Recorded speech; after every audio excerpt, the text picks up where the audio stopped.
بسم الله الرحمن الرحيم.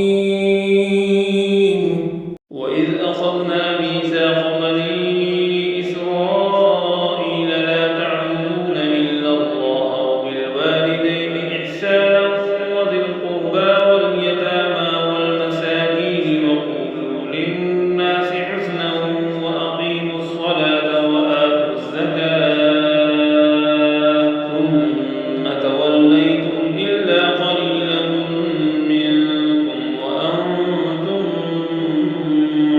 معرضون.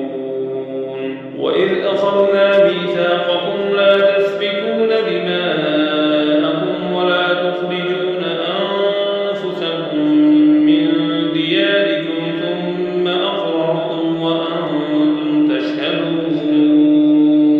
ثم أنتم هؤلاء تقتلون أنفسكم وتخرجون فريقا منكم من ديارهم تظاهرون عليهم بالإثم والعدوان وإن يأتوكم أسارى تفادوهم وهو محرم عليكم إخراجهم أفتؤمنون ببعض الكتاب وتكفرون ببعض فما جزاء من يفعل ذلك منكم إلا خزي في الحياة الدنيا ويوم القيامة يردون إلى أشد العذاب والله بغافل عما تعملون. أولئك الذين اشتروا الحياة الدنيا بالآخرة فلا يخفف عنهم العذاب ولا هم ينصرون. ولقد آتينا موسى الكتاب وقفينا من بعده بالرسل وآتينا عيسى ابن مريم البينات وأيدناه بروح القدس أفكلما جاءكم رسول بما لا تهوى أنفسكم استكبرتم ففريقا كذبتم وفريقا تقتلون.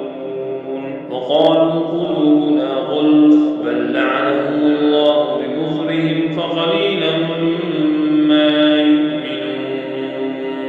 ولما جاءهم كتاب من عند الله مصدق لما معهم وكانوا من قبل يستفتحون على الذين كفروا فلما جاءهم ما عرفوا كفروا به فلعنة الله على الكافرين. بئس ما اشتروا به أنفسهم أن يكفروا بما أنزل الله بغيا أن ينزل الله من فضله على من يشاء من عباده فباءوا بغضب على غضب وللكافرين عذاب مهين.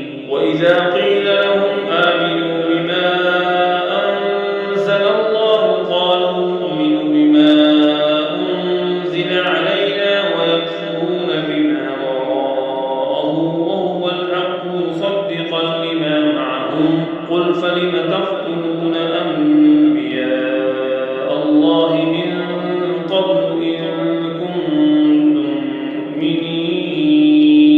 ولقد جاءكم موسى بالبينات ثم اتخذتم العجل من بعده وأنتم ظالمون. وإذ أخذنا ميثاقهم ورفعنا فوقهم الطور خذوا ما آتيناكم